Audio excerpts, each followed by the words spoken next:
of the order signed by President Trump involve immigration, a cornerstone of his political identity. He declared a national emergency at the southern border and is promising major immigration enforcement operations soon, leaving immigrant communities bracing for the unknown. Jessica Hart looks into the local impact that these plans could have.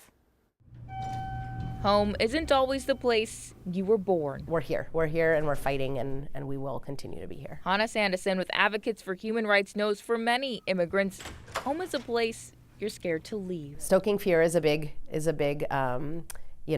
result of these kind of orders. Hours into his presidency, Donald Trump signed a number of executive orders targeting immigration and has threatened mass deportations. Sandison says the fear of the unknown is already taking root. Being afraid to drive or take their kids to school, or being afraid to report crimes that happen to them to the police because they don't know who to trust. And a lot of anxiety, I think. Julia Decker with Immigrant Law Center of Minnesota says Trump's actions can change people's lives. The suspension of refugee entries, that was one of the executive orders, has, I think, a lot of potential to impact families here in the United States who maybe they have a family member ready to come to the United States as a refugee, and now that has been halted. Even if you're not an immigrant, Sandison says you'll notice changes. Immigrants are part of the fabric of who we are, and I'm afraid that the way that he is approaching this will really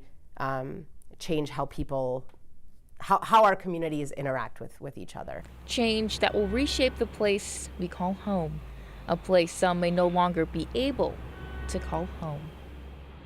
Minneapolis Police Chief Brian O'Hara has said immigration is the role of the federal government, not theirs, and wants people to feel comfortable calling them for help regardless of immigration status.